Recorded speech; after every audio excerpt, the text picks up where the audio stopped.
Aku menikah dengan dokter setelah dianggap tak bisa hidup tanpa mantan suami.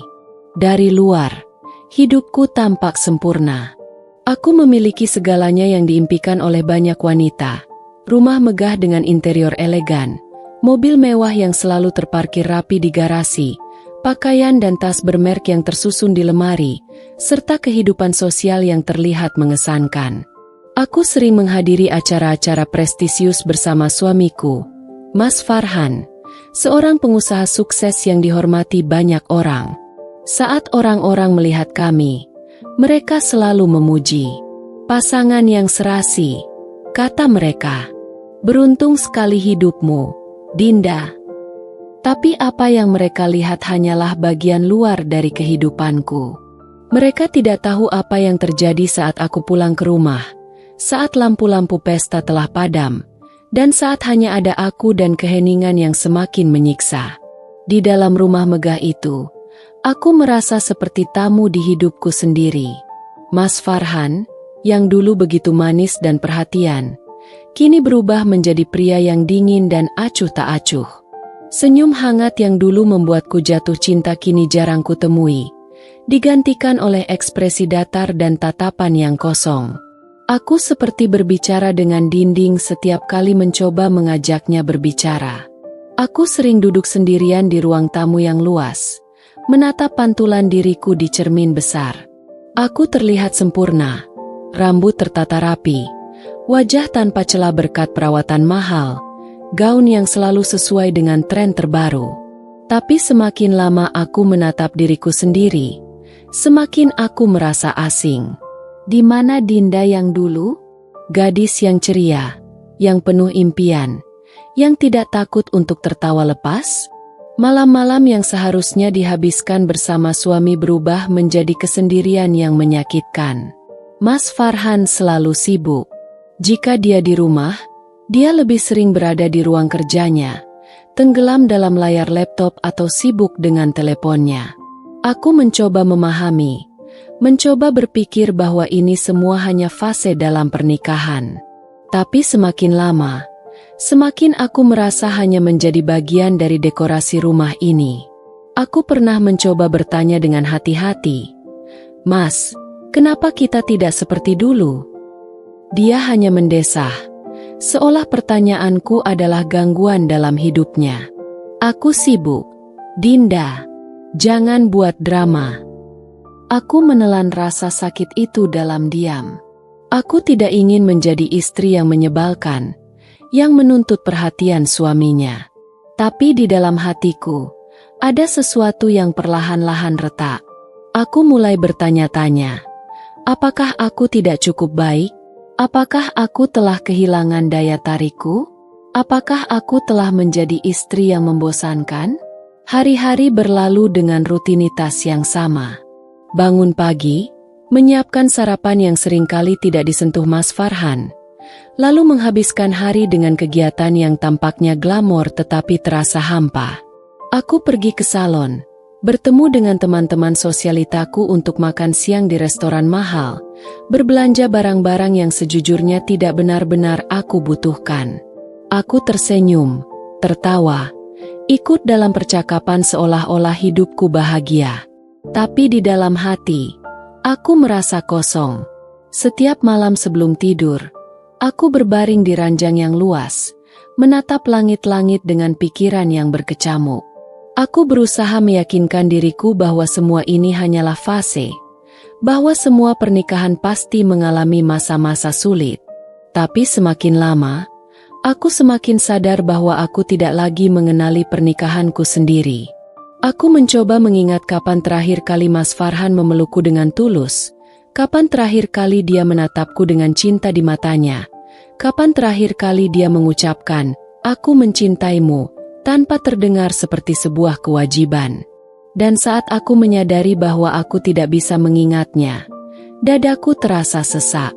Hidupku tampak sempurna dari luar, tetapi di dalamnya, aku hanyalah seorang wanita yang perlahan-lahan kehilangan dirinya sendiri. Aku tidak ingin menyerah begitu saja.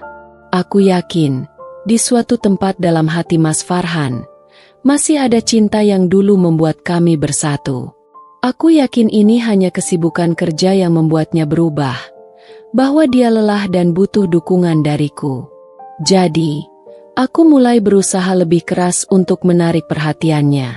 Aku bangun lebih pagi dari biasanya, menyiapkan sarapan dengan penuh perhatian. Aku mencari tahu makanan favoritnya yang dulu sering dia puji, berharap aroma masakan hangat bisa membangkitkan kembali kenangan manis di antara kami.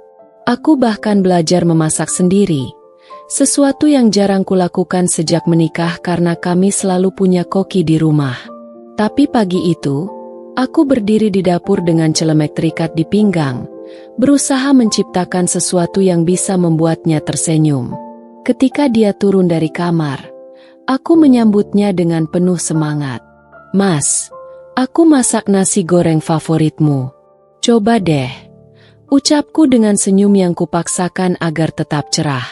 Dia hanya melirik sebentar ke meja makan, lalu kembali menatap layar ponselnya. "Aku nggak lapar," katanya singkat, sebelum melangkah pergi. Aku menatap punggungnya yang menjauh, merasa seperti seseorang yang baru saja dilemparkan ke dalam kegelapan. Aku berusaha menelan rasa sakit yang tiba-tiba menghantam dadaku. Mungkin ini belum berhasil. Mungkin aku harus mencoba cara lain. Aku mulai lebih memperhatikan penampilanku. Bukan berarti aku sebelumnya tidak merawat diri, tapi kali ini aku melakukannya dengan lebih sungguh-sungguh. Aku pergi ke salon lebih sering, melakukan perawatan wajah dan tubuh yang lebih intens. Aku membeli gaun-gaun yang lebih elegan, memastikan setiap kali dia pulang ke rumah, dia melihatku dalam keadaan terbaikku. Aku berharap dia akan memperhatikanku, bahwa dia akan mengingat betapa dia dulu selalu memujiku saat aku berdandan cantik untuknya. Namun, lagi-lagi, semua itu sia-sia. Dia bahkan tidak melirikku. Aku bisa berjalan melewatinya dengan gaun baru yang kupilih dengan hati-hati, tapi dia tetap tenggelam dalam layar ponselnya.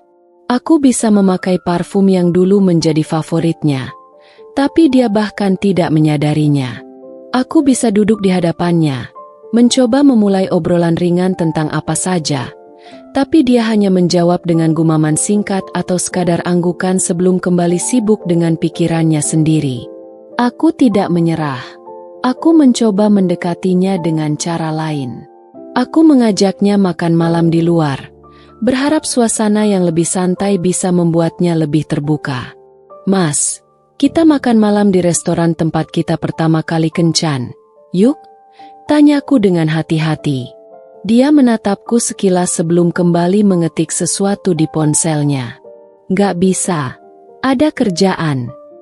Setiap kali aku berusaha, aku hanya dihadapkan pada dinding yang semakin tebal dan dingin. Aku mulai bertanya-tanya, apakah aku benar-benar gagal sebagai istri? Apakah ada sesuatu yang salah denganku? Apakah aku sudah kehilangan daya tarikku? Apakah aku telah menjadi istri yang membosankan? Hari-hari berlalu dengan rutinitas yang sama. Bangun pagi, menyiapkan sarapan yang seringkali tidak disentuh Mas Farhan, lalu menghabiskan hari dengan kegiatan yang tampaknya glamor tetapi terasa hampa.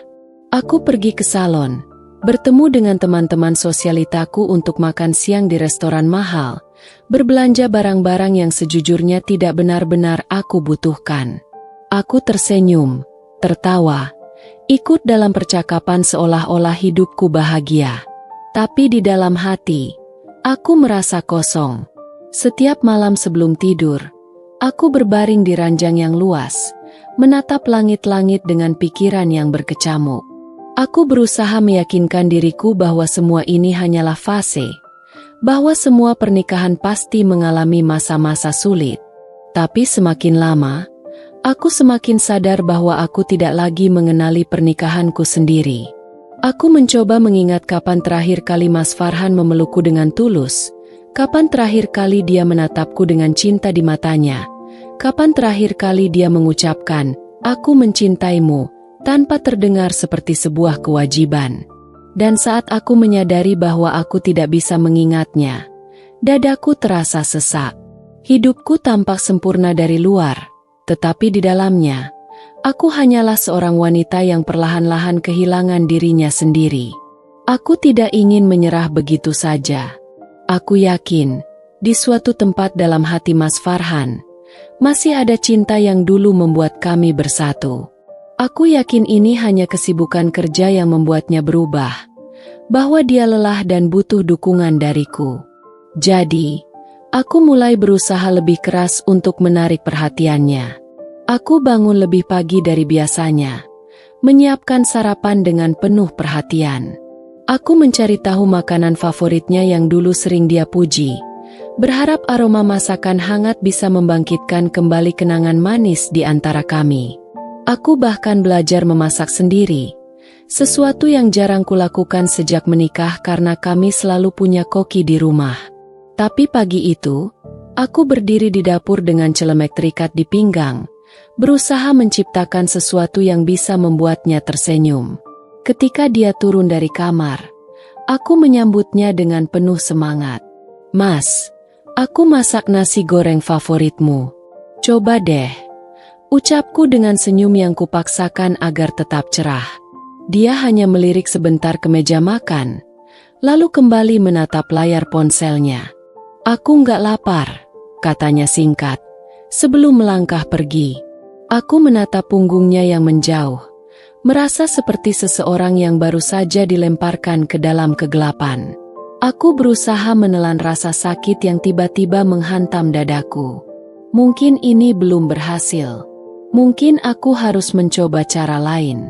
Aku mulai lebih memperhatikan penampilanku. Bukan berarti aku sebelumnya tidak merawat diri, tapi kali ini aku melakukannya dengan lebih sungguh-sungguh. Aku pergi ke salon lebih sering, melakukan perawatan wajah dan tubuh yang lebih intens.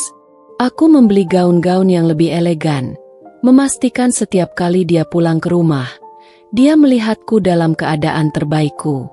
Aku berharap dia akan memperhatikanku, bahwa dia akan mengingat betapa dia dulu selalu memujiku saat aku berdandan cantik untuknya. Namun, lagi-lagi, semua itu sia-sia. Dia bahkan tidak melirikku. Aku bisa berjalan melewatinya dengan gaun baru yang kupilih dengan hati-hati, tapi dia tetap tenggelam dalam layar ponselnya. Aku bisa memakai parfum yang dulu menjadi favoritnya, tapi dia bahkan tidak menyadarinya. Aku bisa duduk di hadapannya, mencoba memulai obrolan ringan tentang apa saja, tapi dia hanya menjawab dengan gumaman singkat atau sekadar anggukan sebelum kembali sibuk dengan pikirannya sendiri. Aku tidak menyerah. Aku mencoba mendekatinya dengan cara lain. Aku mengajaknya makan malam di luar, berharap suasana yang lebih santai bisa membuatnya lebih terbuka. "Mas, kita makan malam di restoran tempat kita pertama kali kencan, yuk?" tanyaku dengan hati-hati. Dia menatapku sekilas sebelum kembali mengetik sesuatu di ponselnya. "Nggak bisa, ada kerjaan." Setiap kali aku berusaha, aku hanya dihadapkan pada dinding yang semakin tebal dan dingin. Aku mulai bertanya-tanya, apakah aku benar-benar gagal sebagai istri? Apakah ada sesuatu yang salah denganku? Apakah aku sudah kehilangan daya tarikku? Aku mulai menyesali semua waktu yang kuhabiskan untuk berusaha. Seolah-olah aku ini seorang wanita putus asa yang memohon sedikit perhatian dari suaminya sendiri. Malam-malamku dihabiskan dengan memikirkan berbagai kemungkinan.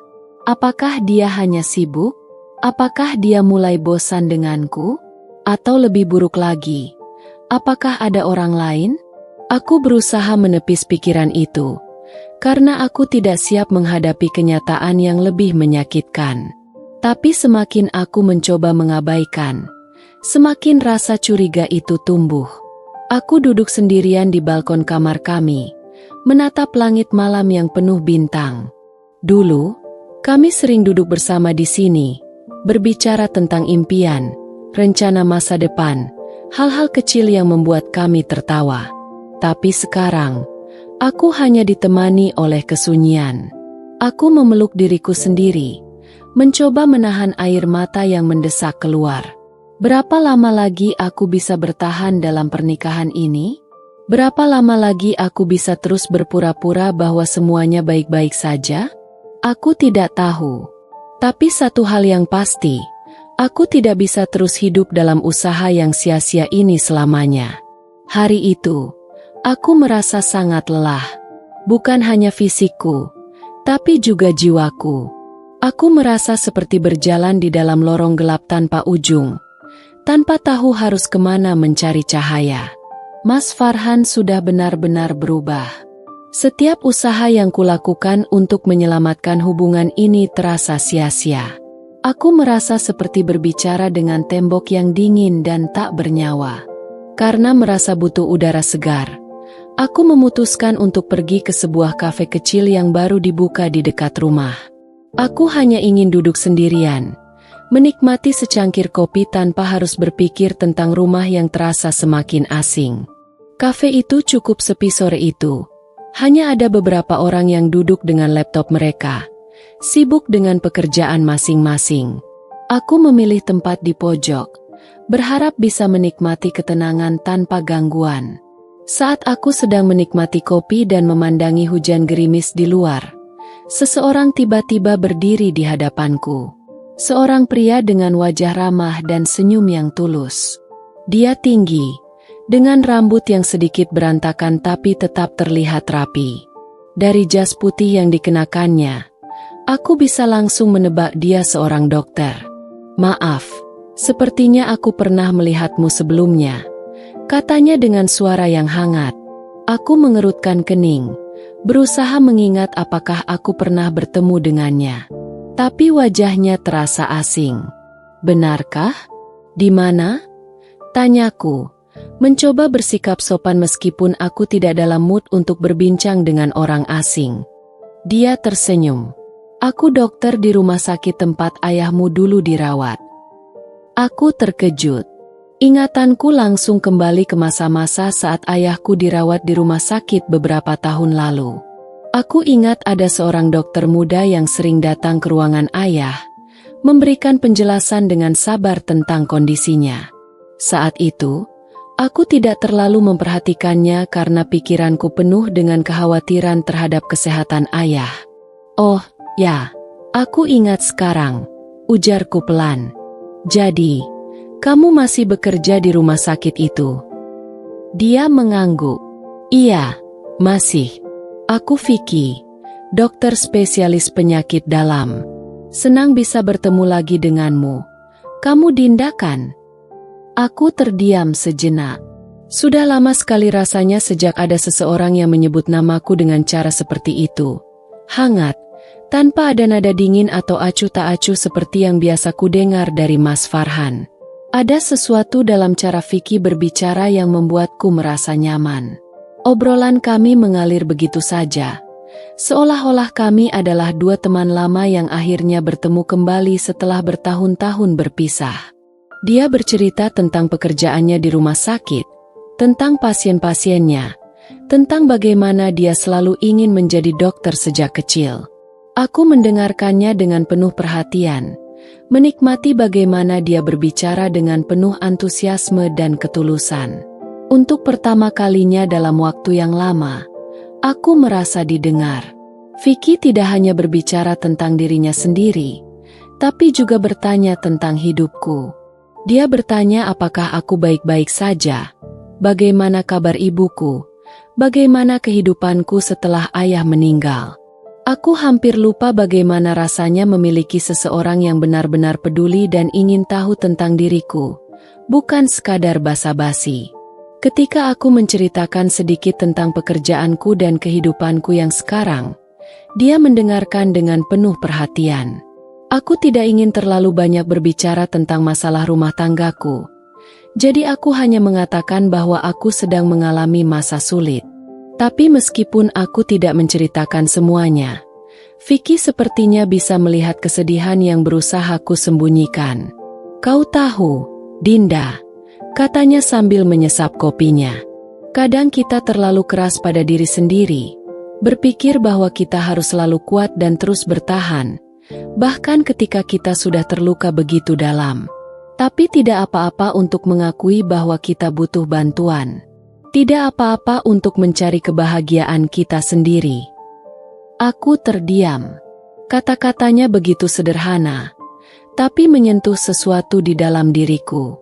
Aku sudah terlalu lama berusaha menjadi istri yang sempurna, berusaha mempertahankan sesuatu yang mungkin sudah tidak bisa diselamatkan. Tapi apakah aku benar-benar masih bahagia? Hari itu, aku pulang dengan perasaan yang campur aduk. Aku merasa sedikit lebih ringan setelah berbicara dengan Vicky, tapi di saat yang sama, ada perasaan bersalah yang mulai tumbuh di hatiku. Aku masih menikah. Seharusnya aku tidak merasa seperti ini hanya karena berbincang dengan pria lain. Tapi mengapa kebersamaan dengan Vicky terasa jauh lebih nyaman dibandingkan dengan suamiku sendiri? Aku berusaha mengabaikan perasaan itu.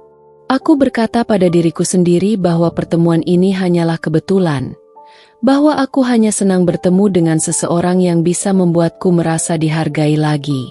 Tapi jauh di dalam hatiku, aku tahu bahwa ini adalah awal dari sesuatu yang lebih besar. Sesuatu yang mungkin akan mengubah hidupku selamanya. Sejak pertemuanku dengan Vicky di kafe, pikiranku semakin dipenuhi pertanyaan-pertanyaan yang tak mampu kuabaikan. Aku tidak ingin mengkhianati pernikahanku, tapi aku juga tidak bisa menutupi kenyataan bahwa kehadiran Vicky memberiku rasa nyaman yang sudah lama tidak kurasakan. Aku mencoba mengalihkan pikiranku dengan kembali fokus pada rumah tanggaku, berharap masih ada sesuatu yang bisa diselamatkan dari pernikahan ini. Namun, semakin aku berusaha, semakin aku merasa seperti menggenggam pasir. Semakin erat aku menggenggam, semakin ia jatuh dari sela-sela jariku. Mas Farhan semakin jarang pulang tepat waktu. Jika dulu dia masih berusaha memberikan alasan, kini dia bahkan tidak repot-repot mencari pembenaran. Meeting, katanya singkat suatu malam ketika aku bertanya kenapa dia pulang larut. Aku melihat jam dinding. Pukul 11 malam. Mataku meneliti wajahnya, mencari tanda-tanda kelelahan yang biasanya dimiliki orang yang benar-benar sibuk bekerja. Namun, wajahnya tampak segar, tidak menunjukkan tanda-tanda kepenatan setelah seharian bekerja. Aku mencoba menepis kecurigaanku. Mungkin memang ada pekerjaan yang harus diselesaikan. Mungkin aku hanya terlalu sensitif. Tapi perasaan gelisah itu terus menghantuiku. Aku mulai memperhatikan hal-hal kecil yang sebelumnya tidak terlalu kupedulikan. Bau parfum asing yang samar di bajunya, cara dia selalu membawa ponselnya kemanapun bahkan ke kamar mandi, dan betapa cepatnya dia menyembunyikan layar ponselnya setiap kali aku mendekat. Suatu malam, aku mendengar suara tawa pelan dari kamar mandi. Aku terbangun karena suara itu dan mendapati bahwa tempat tidur di sebelahku kosong. Dengan hati-hati, aku berjalan ke arah kamar mandi dan mendekatkan telingaku ke pintu. Suara Mas Farhan terdengar jelas, lebih lembut dan hangat daripada cara dia berbicara padaku selama bertahun-tahun terakhir. "Kamu bikin aku kangen terus." Suaranya terdengar seperti bisikan penuh godaan. Aku merasa seperti seseorang baru saja menarik napasku dengan paksa. Tanganku bergetar saat aku menempelkan dahi ke pintu, mencoba menahan air mata yang mulai menggenang di mataku. Aku ingin mendobrak pintu itu, ingin berteriak dan menanyakan siapa yang sedang dia ajak bicara. Tapi aku tidak bisa. Aku terlalu takut menghadapi kenyataan yang sudah lama kurasakan, tapi selalu kuingkari. Saat dia keluar dari kamar mandi, dia tampak terkejut melihatku berdiri di tengah kamar dengan mata memerah. "Kamu belum tidur?" tanyanya. Suaranya terdengar biasa saja, seolah-olah tidak ada yang terjadi. Aku ingin bertanya, ingin mendesaknya untuk mengakui apa yang baru saja kudengar. Tapi yang keluar dari mulutku hanyalah, "Kenapa kamu sering pulang terlambat?" Dia menghela napas, tampak kesal. "Dinda, aku capek. Aku bekerja untuk kita, untuk rumah tangga ini. Bisa tidak, sekali saja, kau tidak bersikap mencurigakan seperti ini?" Aku terdiam.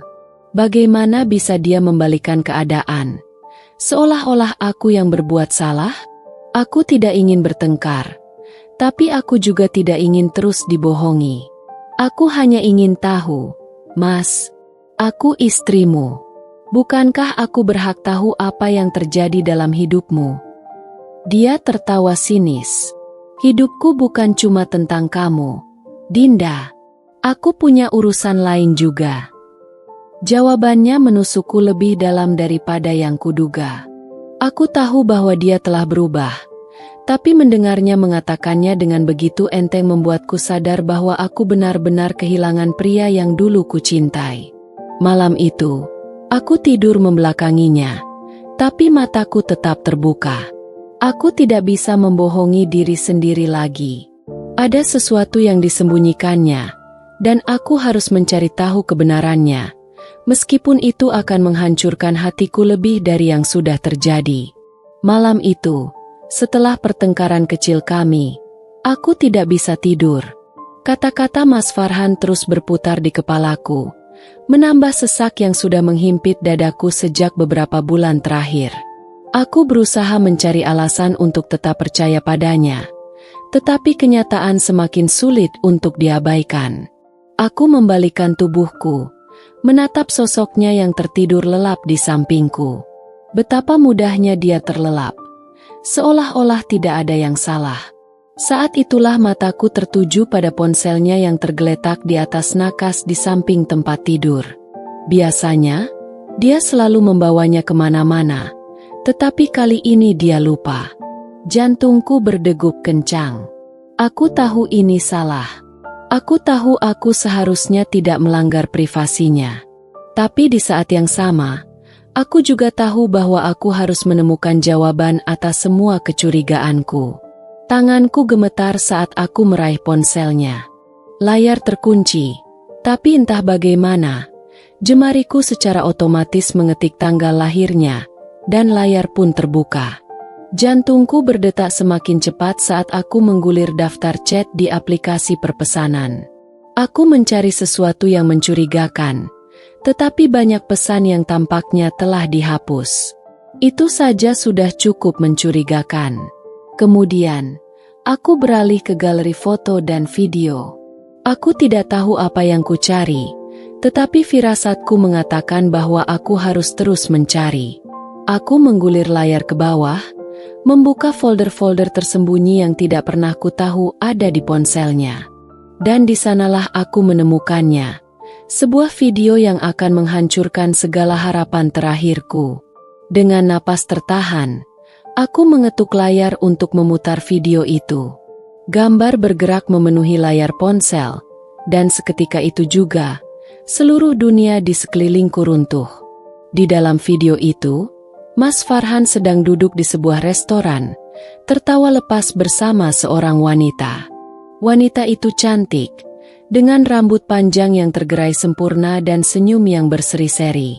Cara mereka saling berpandangan, cara Mas Farhan menggenggam tangannya di atas meja, semuanya terasa begitu akrab, begitu intim. Hatiku mencelos saat melihatnya menyentuh pipi wanita itu dengan penuh kelembutan. Sentuhan yang bahkan sudah lama tidak pernah lagi ia berikan kepadaku. Aku menelan ludah, berusaha meredam gejolak di dadaku. Namun, semakin aku menyaksikan video itu, semakin aku merasa hancur. Di bagian akhir video, Mas Farhan membungkuk mendekati wanita itu dan mengecup bibirnya. Aku terdiam. Waktu seakan berhenti. Tanganku melemah, hampir menjatuhkan ponsel dari genggamanku. Air mata mulai menggenang di pelupuk mataku, tetapi aku terlalu terkejut untuk menangis. Ini nyata. Ini bukan sekadar dugaan atau kecurigaan. Bukti ada di depan mataku. Mas Farhan benar-benar berselingkuh. Aku menoleh ke arahnya yang masih tertidur pulas di sampingku. Wajahnya tenang, tidak menunjukkan sedikit pun tanda bersalah. Aku merasa marah, kecewa, dan terhina pada saat yang bersamaan. Bagaimana dia bisa melakukan ini kepadaku? Apa aku tidak cukup baik?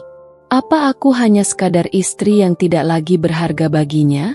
Aku menutup ponsel dengan tangan gemetar. Aku bisa saja langsung membangunkannya saat itu juga, melemparkan ponsel ke arahnya, dan menuntut penjelasan. Tapi aku menahan diri. Aku butuh lebih dari sekadar emosi. Aku butuh bukti lebih kuat. Bukti yang tak bisa dia sangkal atau putar balikan. Malam itu, aku tidak tidur. Aku hanya duduk di tepi tempat tidur, menatap kosong ke depan, bertanya-tanya bagaimana aku bisa sampai di titik ini. Aku mengira hidupku sempurna, bahwa pernikahan kami hanyalah mengalami pasang surut biasa. Tapi ternyata, semua yang kupikirkan tentang pernikahan ini hanyalah kebohongan. Dan sekarang, aku harus memutuskan apa yang akan kulakukan selanjutnya. Pagi itu, udara di kamar terasa lebih dingin dari biasanya, atau mungkin hanya perasaanku saja. Setelah semalaman tidak tidur, pikiranku penuh dengan berbagai kemungkinan. Aku memandangi ponsel Mas Farhan yang masih ada di tanganku. Video itu masih ada di layar, seolah-olah ingin mengejekku, mengingatkanku bahwa pernikahan ini sudah berantakan. Aku menatap sosok suamiku yang masih terlelap.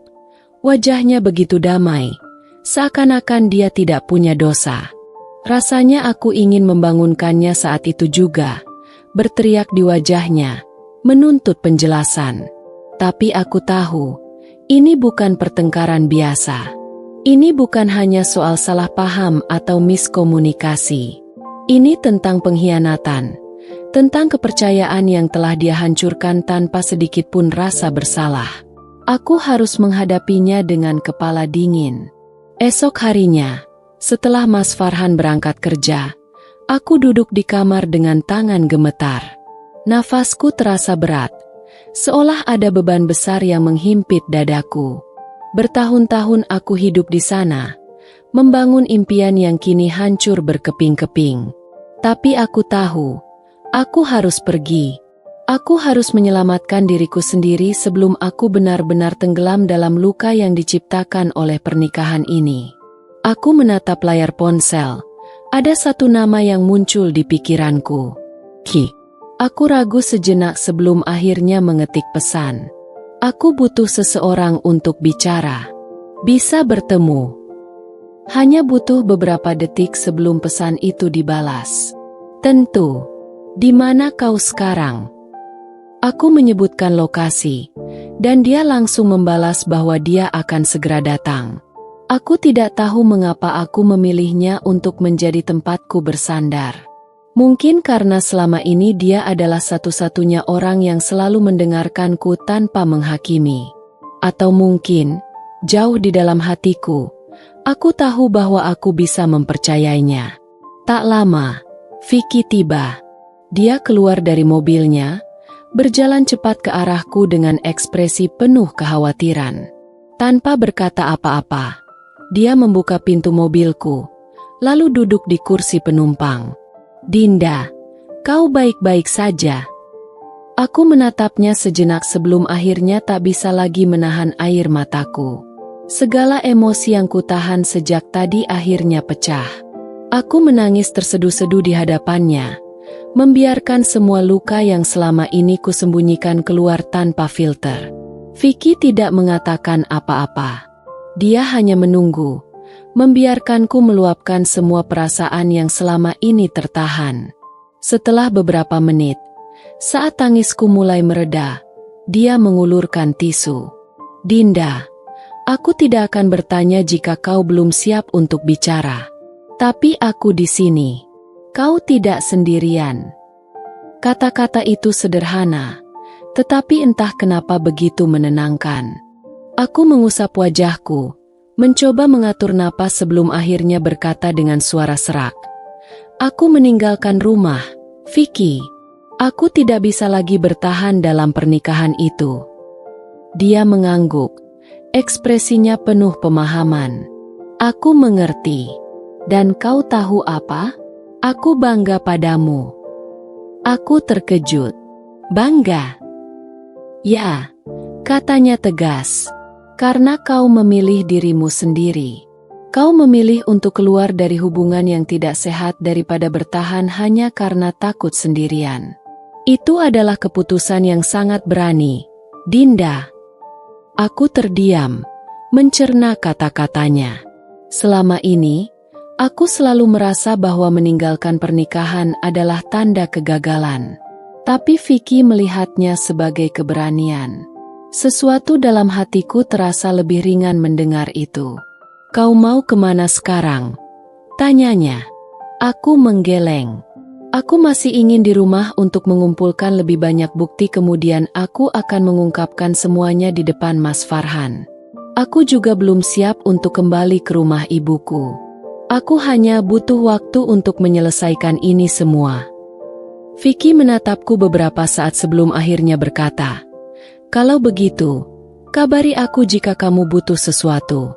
Aku tidak akan membiarkanmu sendirian dalam keadaan seperti ini." Aku ragu sejenak, tetapi akhirnya mengangguk. Untuk saat ini, Vicky adalah satu-satunya orang yang bisa memberiku bantuan. Kami menghabiskan waktu di sebuah kafe kecil yang tenang.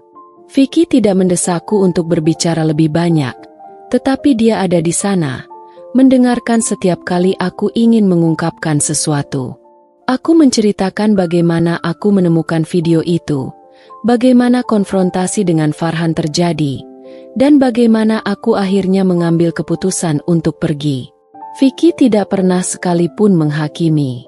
Dia tidak mengatakan bahwa aku bodoh karena bertahan selama ini, atau bahwa aku seharusnya sudah pergi sejak dulu.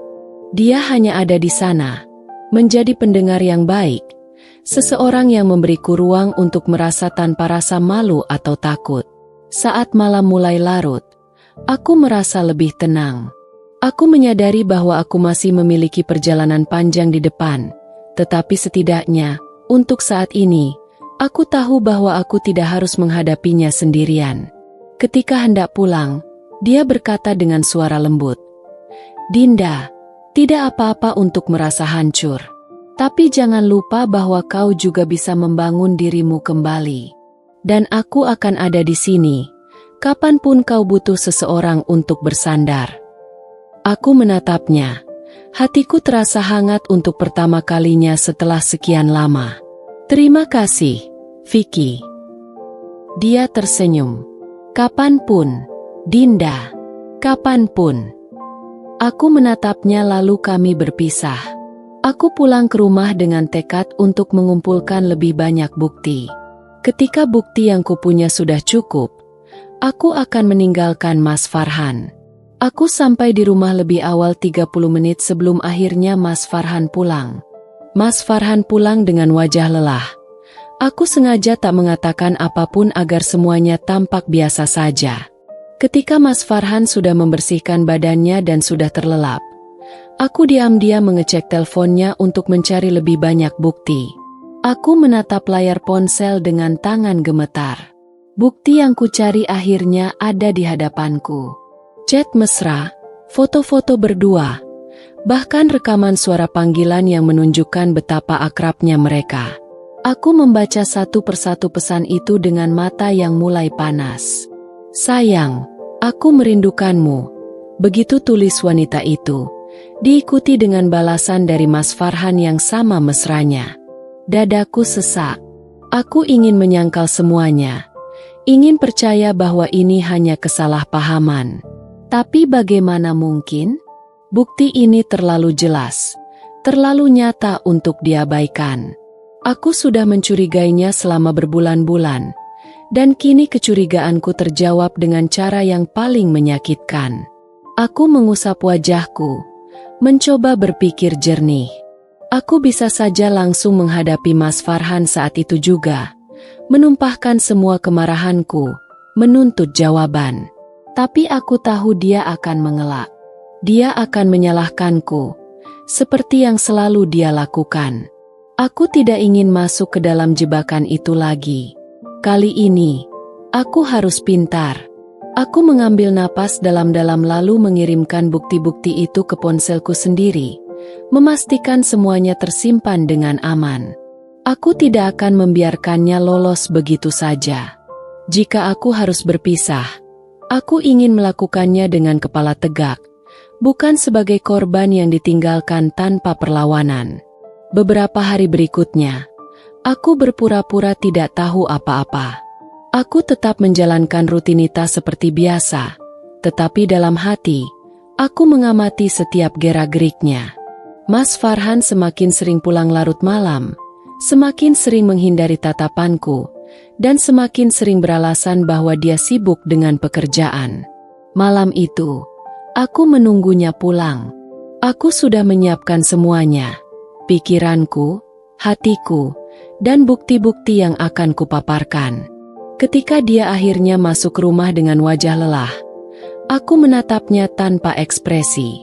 "Kita perlu bicara," kataku, suaraku datar. Dia menghela napas panjang, seolah sudah tahu apa yang akan terjadi. "Dinda, aku lelah. Bisa kita bicarakan besok saja?" Aku menggeleng. "Tidak, ini penting." Aku mengambil ponselku dan menunjukkan chat serta foto-foto yang kutemukan. Ekspresi wajahnya berubah. Sekejap, dia tampak terkejut. Tetapi dengan cepat dia menguasai dirinya sendiri. "Dari mana kau dapat ini?" tanyanya, bukan dengan nada bersalah, tetapi dengan nada menantang. "Apa itu penting?" Aku menatapnya tajam. "Kau sudah berbohong padaku selama ini, Farhan. Aku sudah berusaha memperbaiki hubungan kita, tapi kau justru menghancurkannya." Dia tertawa sinis. "Oh, jadi sekarang kau ingin menyalahkanku? Dinda, kau sendiri yang membuat pernikahan ini membosankan. Kau terlalu sibuk dengan perasaanmu sendiri sampai tidak pernah peduli pada kebutuhanku." Aku menatapnya tak percaya. "Jadi, ini salahku? Perselingkuhanmu ini salahku?" Dia mengangkat bahu. "Kalau kau cukup baik sebagai istri, aku tidak akan mencari orang lain." Kata-katanya seperti pisau yang menancap di dadaku. Hatiku berteriak ingin marah, ingin menghancurkan semuanya. Tapi aku tidak akan memberinya kepuasan untuk melihatku hancur. Aku mengambil napas panjang, mencoba mengendalikan diriku. "Kalau begitu, aku tidak akan menahannya lebih lama lagi," kataku dengan suara mantap. "Aku akan mengajukan cerai." Dia menatapku, seolah tidak percaya dengan apa yang baru saja ku dengar. "Kau bercanda, kan?" Aku menggeleng. "Aku sudah cukup menderita, Farhan. Aku tidak akan bertahan dalam pernikahan yang penuh kebohongan ini." Dia tertawa, tetapi tawanya penuh sarkasme. "Kau pikir kau bisa hidup tanpaku? Kau tidak akan kemana-mana. Dinda, kau butuh aku." Aku menatapnya tanpa gentar. "Tidak, Farhan. Justru kaulah yang akan kehilangan segalanya." Aku berbalik, meninggalkannya berdiri di ruang tamu dengan ekspresi terkejut. Untuk pertama kalinya, aku merasa bebas. Aku tahu perjalananku masih panjang, tetapi aku sudah mengambil langkah pertama menuju kehidupan yang lebih baik.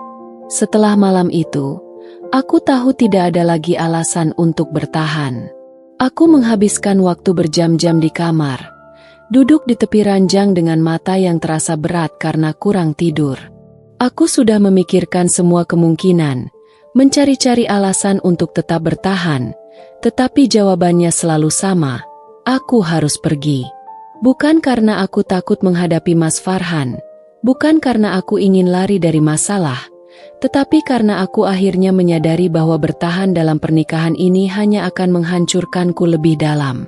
Aku telah memberikan segalanya, berusaha sekuat tenaga untuk mempertahankan sesuatu yang sudah lama mati. Tapi aku tidak bisa sendirian. Aku tidak bisa terus mencintai seseorang yang bahkan tidak peduli jika aku ada atau tidak. Aku menatap bayanganku di cermin. Mata yang dulu berbinar kini terlihat kosong. Wajahku yang dulu penuh senyuman kini dihiasi garis-garis kelelahan dan kekecewaan. Aku bahkan hampir tidak mengenali diriku sendiri. Di mana Dinda yang dulu? Perempuan yang ceria, penuh impian, dan percaya bahwa pernikahan adalah tempat di mana cinta bisa tumbuh? Aku menghela napas panjang, lalu mengambil ponselku. Tanganku sedikit gemetar saat aku mencari kontak pengacara yang direkomendasikan oleh seorang teman lama. Aku tahu, ini akan menjadi proses yang panjang dan melelahkan. Tapi aku juga tahu bahwa aku tidak bisa lagi hidup dalam kebohongan. Aku menekan tombol panggil, dan dalam hitungan detik, suara seorang pria menjawab dari seberang sana. "Selamat siang, ada yang bisa saya bantu?" Aku menutup mata sejenak, mengumpulkan keberanian. Lalu, dengan suara mantap, aku berkata, "Saya ingin mengajukan gugatan cerai."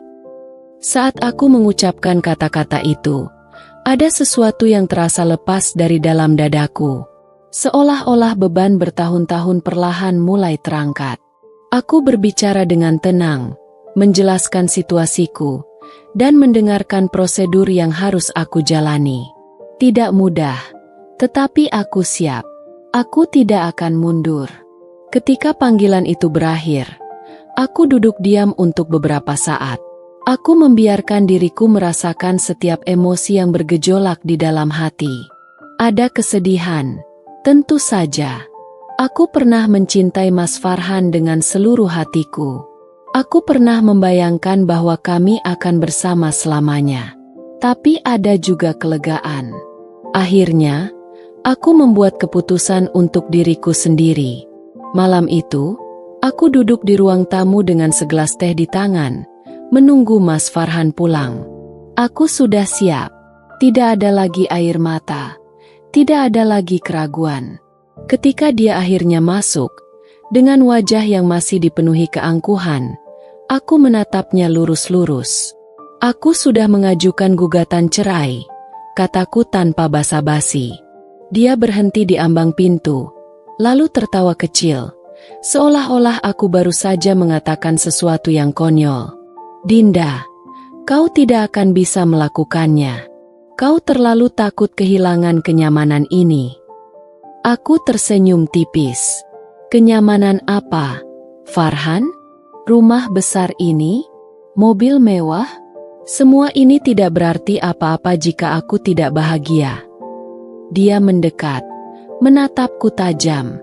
"Dan kau pikir kau bisa hidup tanpa aku?" Aku menegakkan punggungku. "Ya, aku bisa. Dan aku akan membuktikannya." Untuk pertama kalinya, aku melihat sesuatu dalam matanya yang tidak pernah kulihat sebelumnya. Kecemasan. Mungkin dia baru menyadari bahwa aku benar-benar serius. Tapi aku tidak peduli lagi. Aku telah mengambil keputusan, dan aku tidak akan mundur. Aku tidak tahu apa yang akan terjadi setelah ini. Aku tidak tahu seberapa sulit jalan yang harus kutempuh. Tapi satu hal yang kutahu dengan pasti, aku akhirnya memilih diriku sendiri. Proses perceraian itu tidak mudah. Mas Farhan tidak terima ketika aku benar-benar mengajukan gugatan. Dia mencoba menunda-nunda, membuat segalanya lebih rumit, bahkan berusaha menakut-nakutiku dengan ancaman finansial. "Kau pikir bisa hidup tanpa uangku, Dinda? Kau tidak punya apa-apa tanpa aku," katanya dengan nada penuh kesombongan. Tapi aku tidak gentar. Aku sudah mempersiapkan mental untuk menghadapi semuanya. Aku tidak peduli berapa banyak harta yang harus kutinggalkan. Yang aku inginkan hanyalah kebebasan. Dalam proses ini, aku melihat sisi Mas Farhan yang lebih gelap lagi. Dia berusaha mencoreng namaku, menyebarkan gosip bahwa akulah yang berselingkuh. Dia menghasut keluarganya agar membenciku, membuatku seolah-olah aku istri yang tidak tahu bersyukur. Tapi aku sudah tidak peduli lagi dengan citra yang coba dia rusak. Aku tahu kebenaran, dan itu sudah cukup. Namun, hidup memiliki cara unik untuk menyeimbangkan segalanya.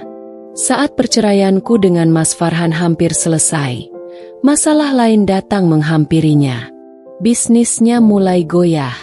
Awalnya hanya rumor kecil tentang transaksi keuangan yang mencurigakan, lalu berkembang menjadi investigasi besar-besaran.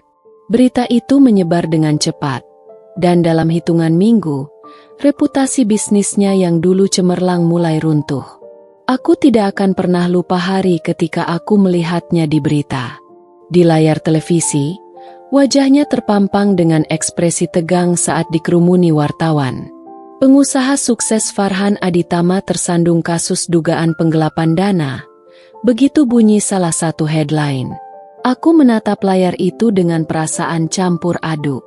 Aku tidak merasakan kepuasan, tapi aku juga tidak merasa kasihan.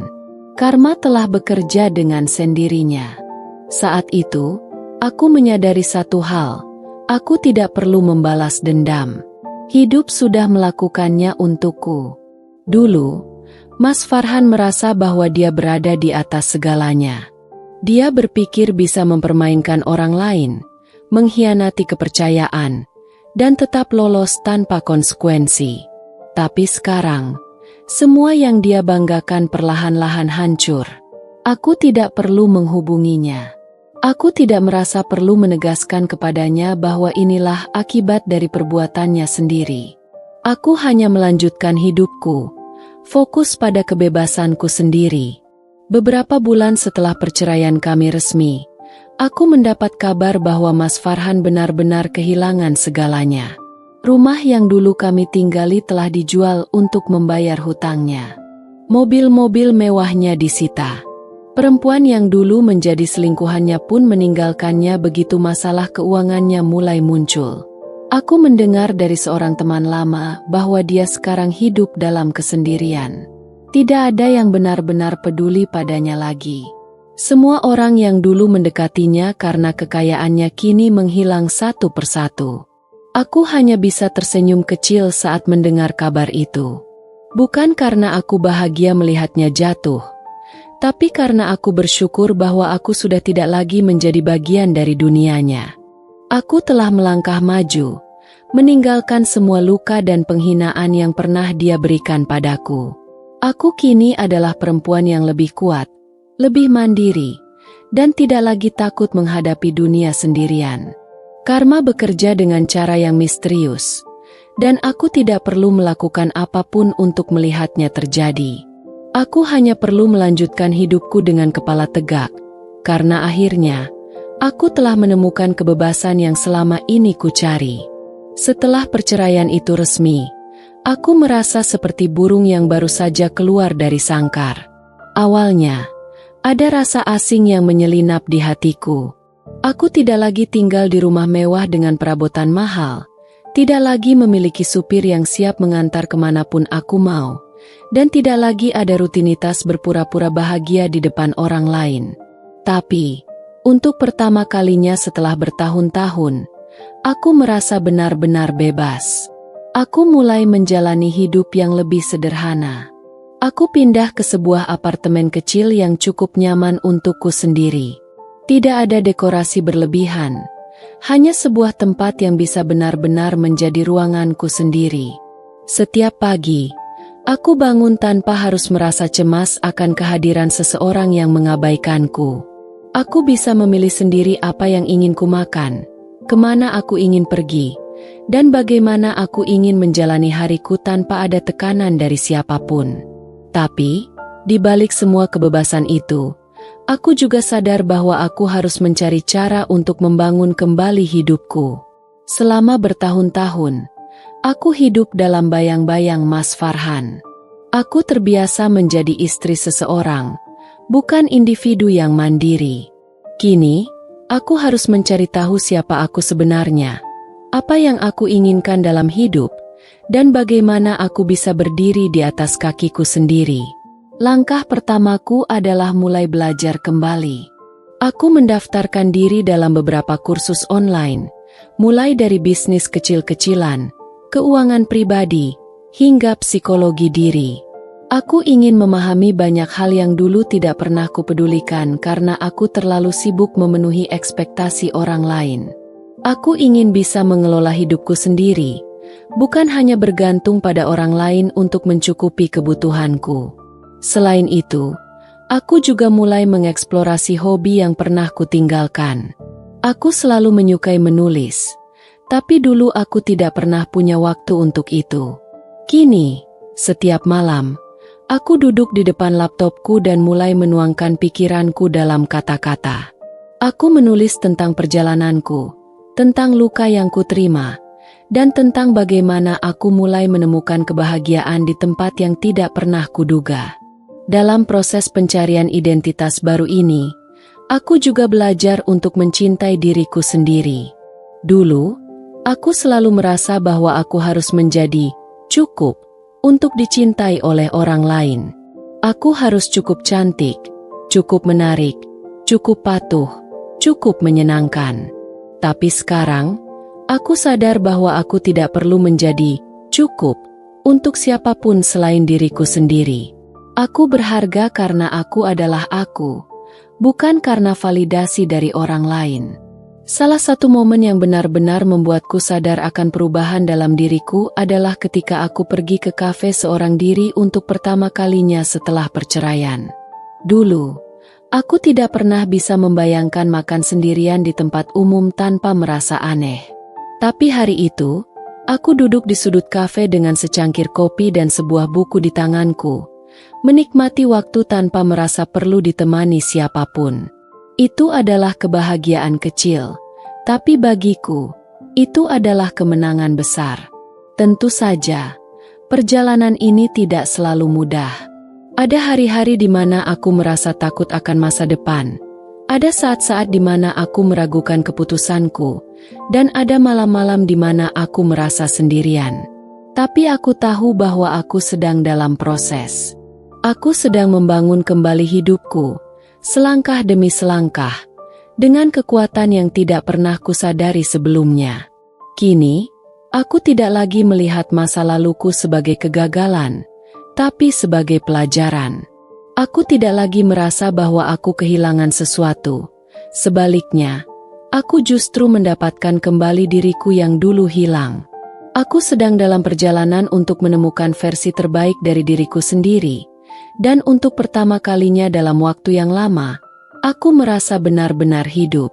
Setelah semua yang terjadi dalam hidupku, aku tidak menyangka bahwa Vicky masih tetap ada di sisiku. Sejak awal, dia tidak pernah menuntut apapun dariku. Dia hanya menjadi pendengar yang baik, seseorang yang mengerti betapa rapuhnya hatiku setelah perceraian yang menyakitkan itu. Hubungan kami berkembang secara alami, tanpa paksaan, tanpa tekanan. Tapi meskipun begitu, aku tetap ragu. Aku tidak ingin terburu-buru masuk ke dalam hubungan baru hanya karena aku merasa kesepian. Aku ingin memastikan bahwa aku benar-benar siap, bahwa aku mencintai Vicky bukan karena aku butuh pelarian, tapi karena aku memang menginginkannya dalam hidupku. Vicky memahami kegelisahanku. Dia tidak pernah memaksaku untuk segera memberikan jawaban tentang hubungan kami. Sebaliknya, dia memberiku ruang untuk menyembuhkan diri, untuk mengenali diriku sendiri sebelum aku bisa benar-benar membuka hati untuk orang lain. Dinda, aku tidak ingin menjadi seseorang yang hanya mengisi kekosongan di hatimu, katanya suatu malam ketika kami duduk bersama di sebuah kafe kecil. Aku ingin kau benar-benar siap. Aku ingin kau bahagia, dengan atau tanpa aku. Kata-katanya membuatku terdiam. Betapa berbedanya dia dari pria yang dulu pernah kucintai. Namun, meskipun aku mencoba untuk tetap berhati-hati, aku tidak bisa mengabaikan kenyataan bahwa kehadiran Vicky membawa kebahagiaan dalam hidupku. Dia selalu ada ketika aku butuh seseorang untuk berbagi cerita, selalu mendukung setiap langkah kecil yang kuambil dalam membangun hidup baru. Ketika aku memutuskan untuk mengambil kursus bisnis, dia adalah orang pertama yang menyemangatiku. Kau punya potensi besar, Dinda. Aku yakin kau bisa sukses, katanya dengan penuh keyakinan, Seolah dia melihat sesuatu dalam diriku yang bahkan aku sendiri belum yakin ada. Tapi, tetap saja, aku merasa takut. Aku takut jika aku terlalu bergantung padanya. Jika aku mulai membangun kebahagiaanku di atas kehadirannya, aku akan terluka lagi.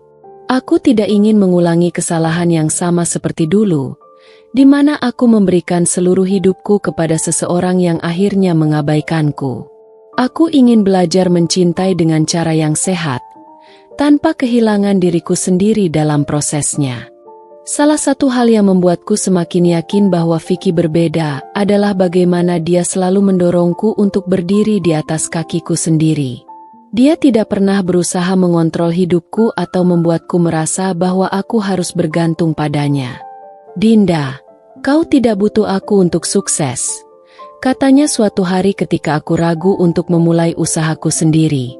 "Tapi aku akan ada di sini untuk mendukungmu jika kau membutuhkanku." Kata-katanya membuatku merasa dihargai, bukan sebagai seseorang yang lemah dan perlu diselamatkan, tapi sebagai individu yang kuat dan mampu. Namun, tentu saja, tidak semua berjalan mulus. Ada saat-saat di mana aku masih merasa ragu. Aku pernah menarik diri darinya, menghindari pesan-pesannya, dan mencoba menjaga jarak hanya karena aku takut merasa terlalu nyaman bersamanya. Aku takut jika aku terlalu dalam, aku akan terluka lagi. Tapi Vicky selalu sabar. Dia tidak pernah menekan, tidak pernah menuntut. "Aku di sini, Dinda," katanya dalam salah satu pesan singkatnya. "Tapi aku tidak akan memaksa. Aku ingin kau datang kepadaku karena kau benar-benar ingin, bukan karena kau merasa harus." Perlahan-lahan, aku mulai memahami bahwa cinta sejati bukan tentang kepemilikan atau ketergantungan. Cinta sejati adalah tentang dua orang yang memilih satu sama lain setiap hari, bukan karena mereka tidak bisa hidup sendiri, tapi karena mereka ingin berbagi hidup bersama. Aku menyadari bahwa kebahagiaan yang kurasakan bersama Vicky bukanlah sesuatu yang terjadi karena aku butuh seseorang untuk mengisi kekosongan dalam hidupku, tapi karena dia benar-benar membuatku merasa lebih utuh, tanpa pernah mengambil bagian dari diriku.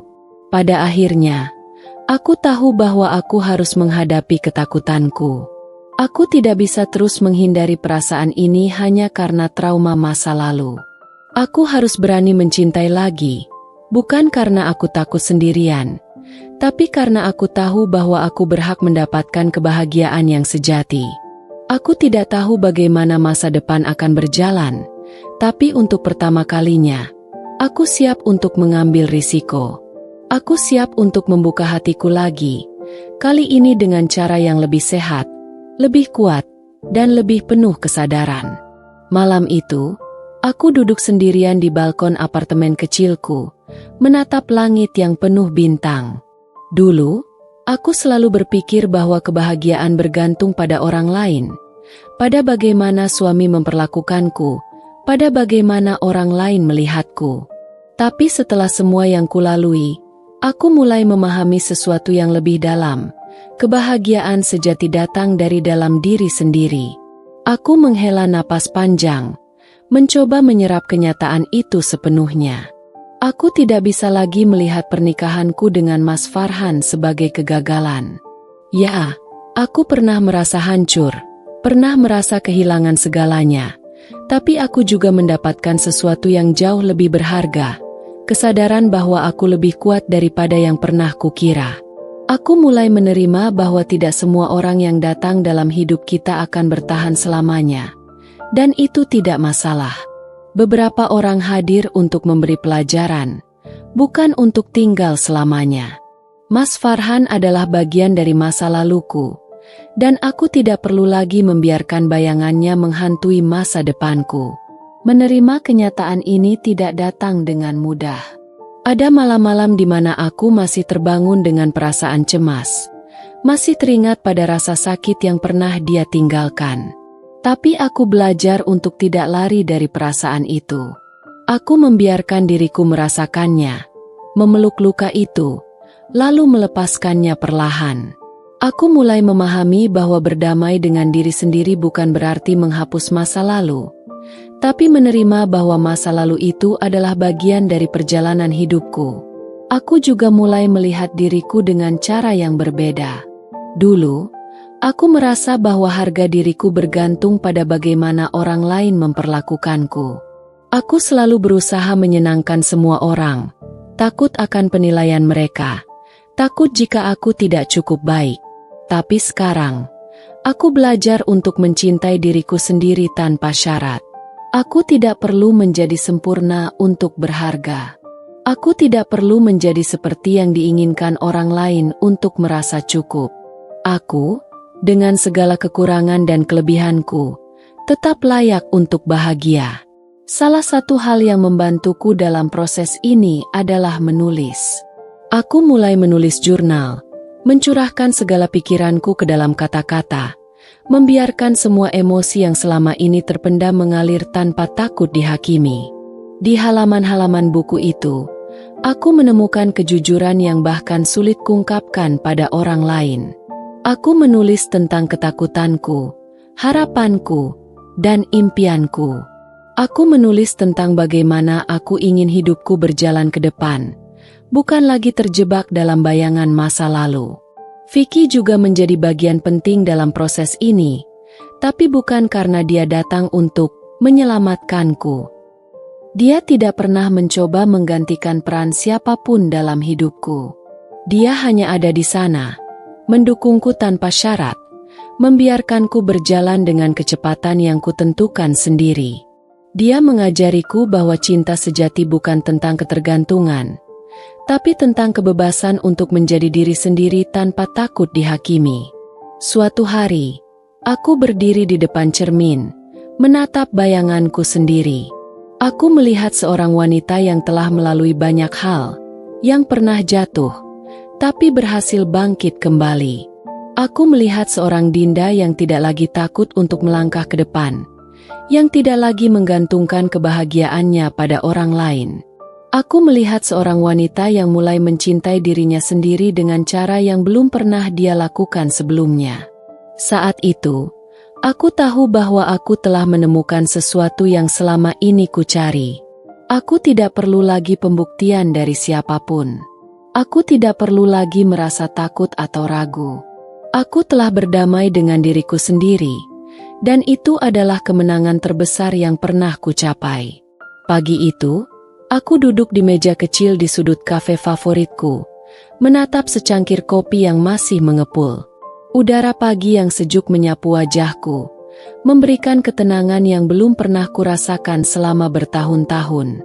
Aku membuka buku catatanku, menuliskan rencana-rencana yang mulai terbentuk di pikiranku. Dulu, aku hidup dalam bayang-bayang orang lain, membiarkan hidupku dikendalikan oleh ekspektasi dan ketakutan. Tapi sekarang, untuk pertama kalinya dalam hidupku, aku benar-benar merasa bebas untuk menentukan jalan sendiri. Aku memutuskan untuk memulai usaha kecil-kecilan.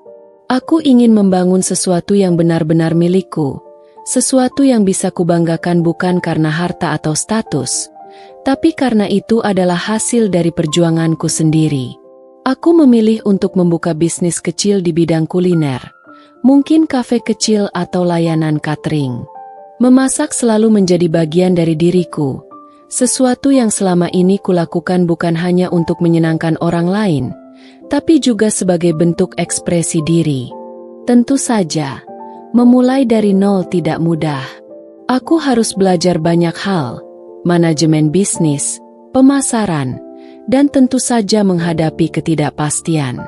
Tapi aku tidak takut. Aku tahu kali ini aku melakukan sesuatu bukan untuk membuktikan diri pada siapapun, melainkan karena aku benar-benar ingin melakukannya. Aku mulai mencari mentor, membaca buku bisnis, dan berdiskusi dengan orang-orang yang telah lebih dulu terjun di bidang ini. Setiap langkah kecil yang kuambil memberiku kepercayaan diri yang semakin besar. Vicky, yang kini menjadi seseorang yang sangat berarti dalam hidupku, selalu mendukungku tanpa mendominasi. Dia tidak pernah mencoba mengambil kendali atas impianku. tidak pernah mencoba menyelamatkanku dengan cara yang klise. Sebaliknya, dia percaya bahwa aku mampu berdiri sendiri, dan justru itulah yang membuatku semakin yakin bahwa aku berada di jalur yang benar. Aku ingin melihatmu berkembang, bukan hanya bertahan, katanya suatu hari. Kata-katanya menancap dalam benakku, menjadi pengingat bahwa aku berhak untuk lebih dari sekadar baik-baik saja. Aku mulai menjelajahi dunia dengan cara yang baru. Aku pergi ke tempat-tempat yang belum pernah kukunjungi, mencoba hal-hal yang dulu tidak pernah terpikirkan. Aku menghadiri seminar, mengikuti kelas memasak profesional, dan bahkan mulai menulis di blog pribadiku tentang perjalananku menemukan diri sendiri. Tanpa kusadari, banyak wanita lain yang mulai menghubungiku, berbagi cerita mereka tentang bagaimana mereka juga pernah terjebak dalam kehidupan yang membuat mereka kehilangan jati diri. Salah satu momen yang paling membekas adalah ketika aku menerima pesan dari seorang wanita yang berkata, "Kisahmu membuatku sadar bahwa aku juga berhak untuk bahagia. Terima kasih karena telah berbagi." Saat itu, aku benar-benar merasa bahwa semua luka yang pernah kualami, semua perjuangan yang telah kulewati, tidaklah sia-sia. Aku tidak hanya menyelamatkan diriku sendiri, tapi juga memberi inspirasi bagi orang lain untuk bangkit. Hari-hari berlalu dengan penuh harapan. Aku menyadari bahwa kebahagiaan bukanlah sesuatu yang datang dalam sekejap atau diberikan oleh orang lain. Kebahagiaan adalah sesuatu yang harus kita bangun sendiri, sedikit demi sedikit, dengan keberanian dan ketekunan. Aku tidak lagi merasa terjebak dalam masa lalu, tidak lagi dihantui oleh rasa sakit yang dulu begitu mendalam. Kini, aku berdiri di depan sebuah pintu yang baru, penuh dengan kemungkinan yang tak terbatas.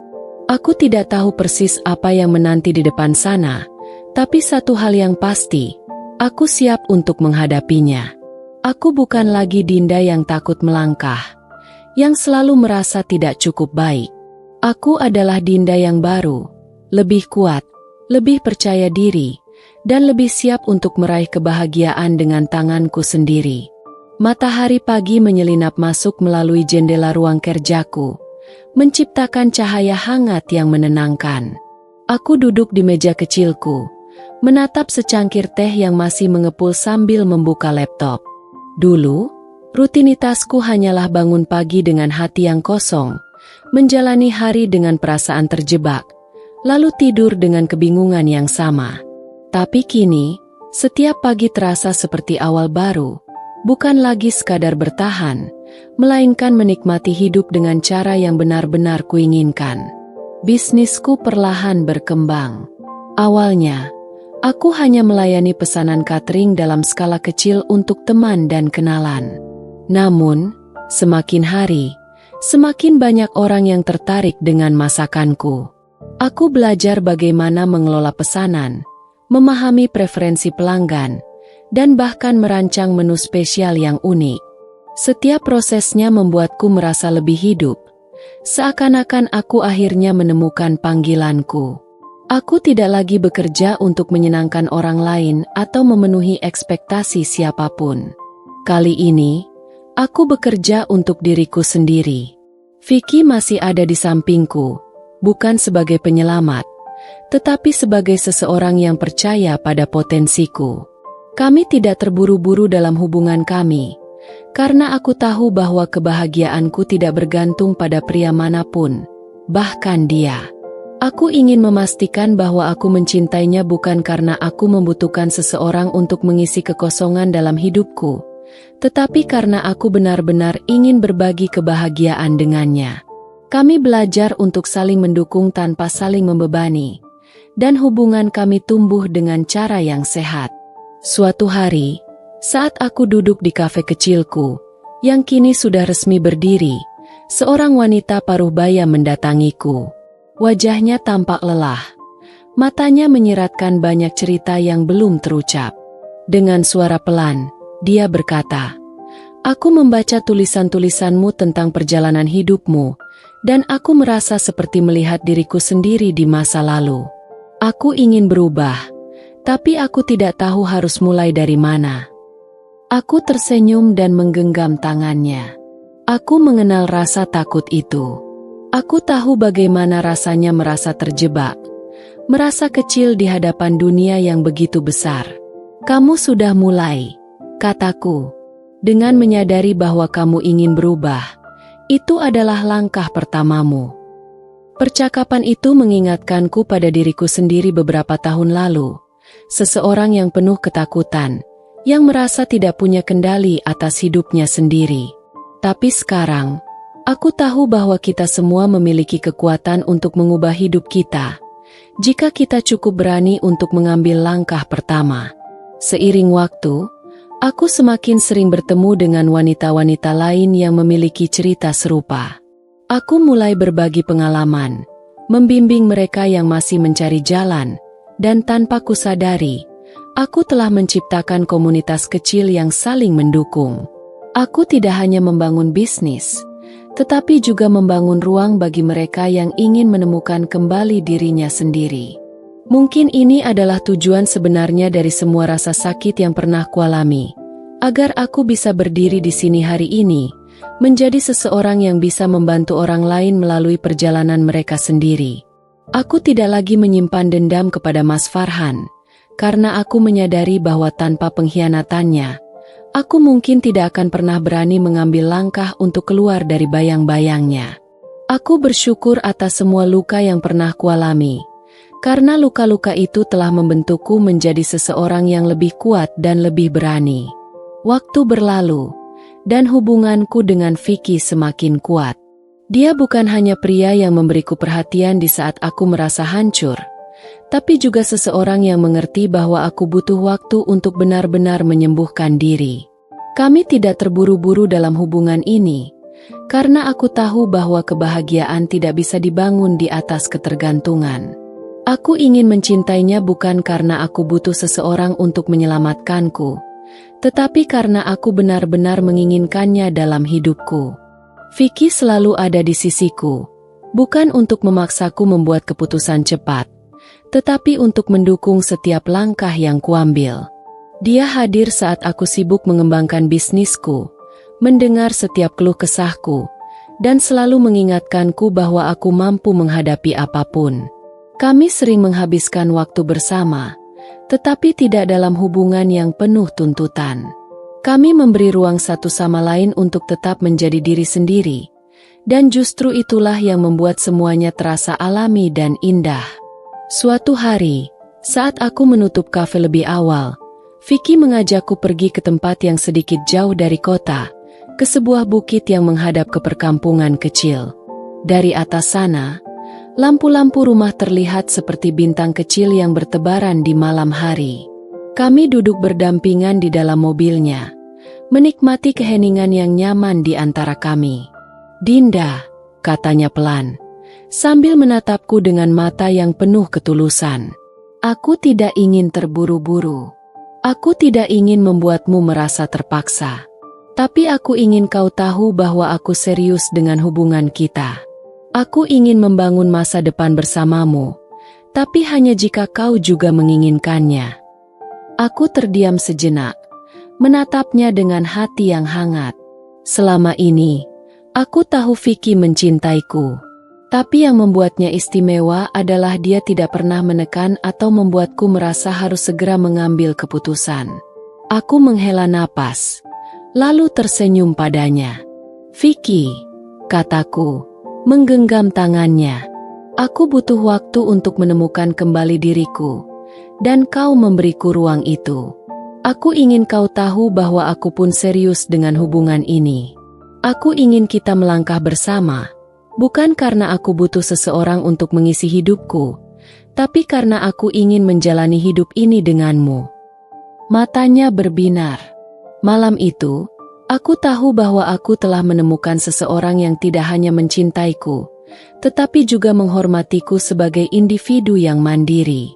Itu adalah cinta yang selama ini ku cari, cinta yang memberi kebebasan, bukan membelenggu. Beberapa bulan setelah percakapan kami di bukit itu, Vicky mengajakku makan malam di sebuah restoran kecil yang nyaman.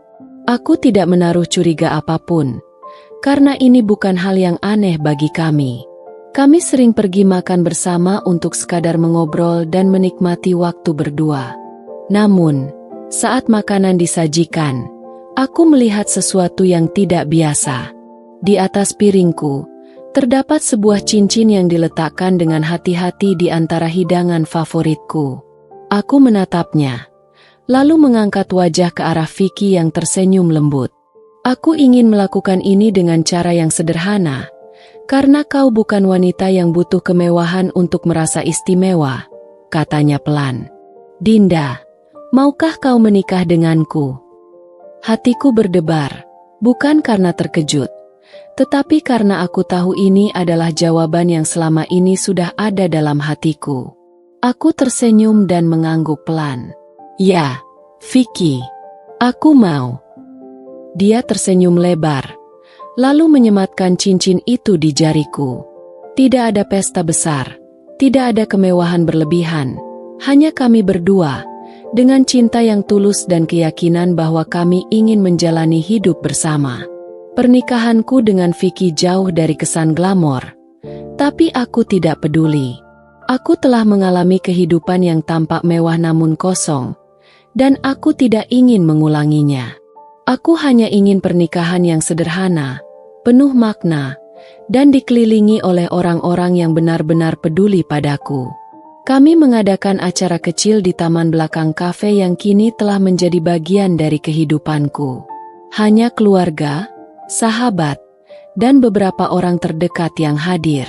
Aku mengenakan gaun sederhana berwarna putih gading, sementara Vicky tampil dengan setelan abu-abu yang membuatnya terlihat begitu tampan dan hangat.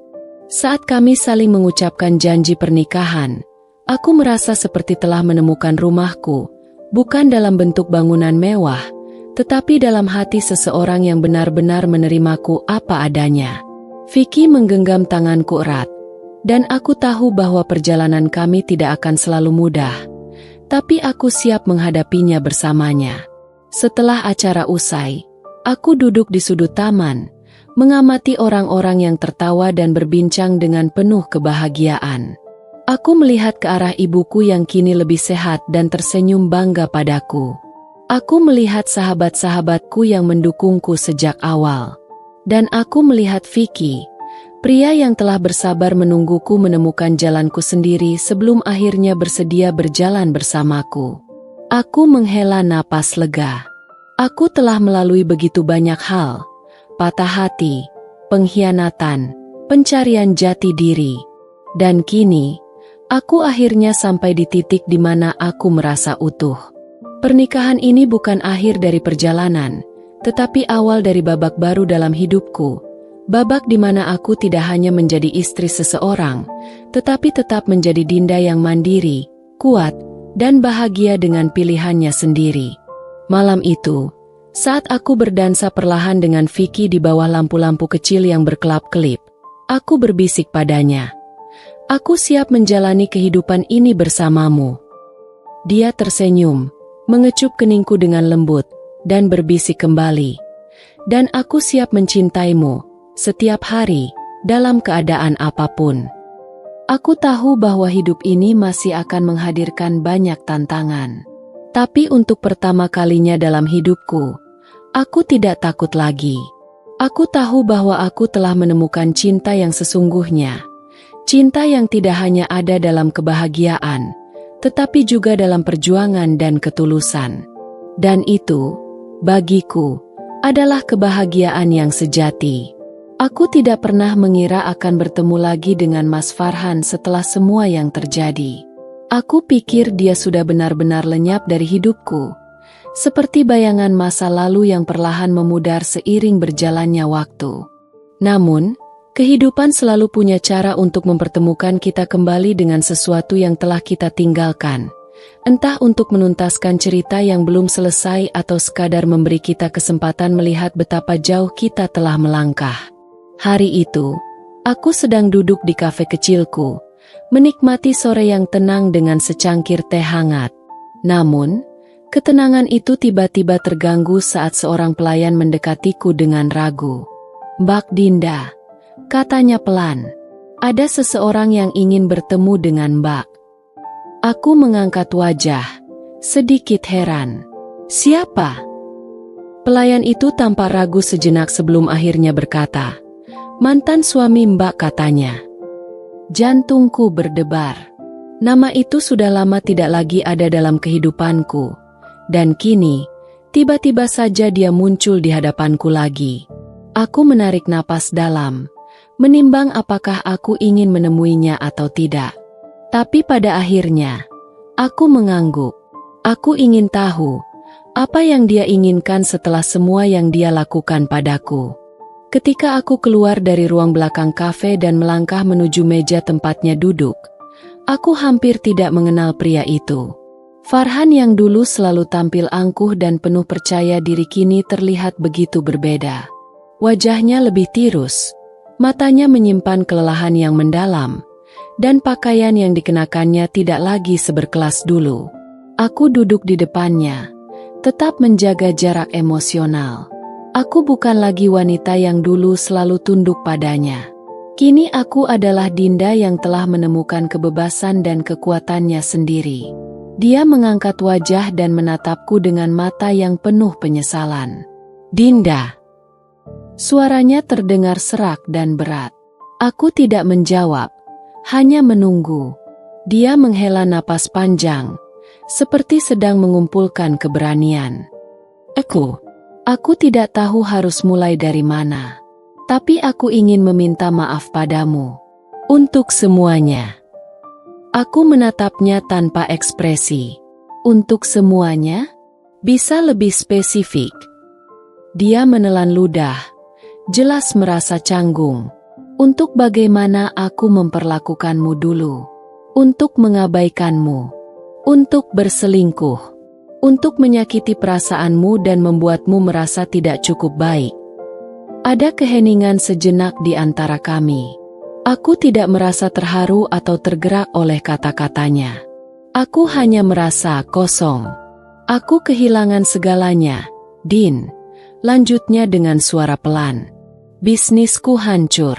Perempuan yang kupilih setelahmu ternyata hanya bersamaku demi uang. Saat semuanya hilang, dia juga pergi. Aku sendirian sekarang. Aku baru sadar betapa bodohnya aku telah menyia-nyiakan seseorang yang benar-benar mencintaiku. Aku tetap diam, membiarkannya mengeluarkan semua perasaannya. Aku tidak ingin membalas dengan kata-kata pedas atau kemarahan. Aku sudah melewati fase itu.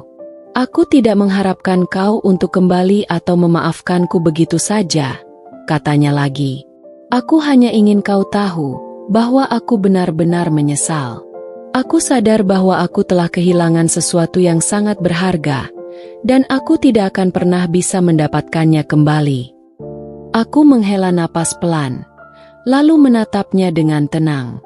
Farhan, aku dulu mencintaimu dengan sepenuh hati. Aku memberikan segalanya untuk membuat pernikahan kita berhasil, tapi kau tidak menghargainya. Sekarang, aku sudah menemukan kebahagiaanku sendiri.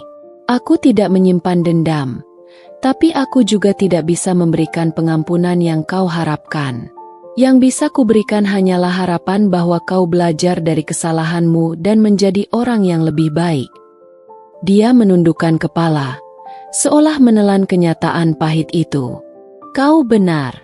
Aku memang tidak pantas mendapatkan pengampunan darimu. Aku tersenyum tipis.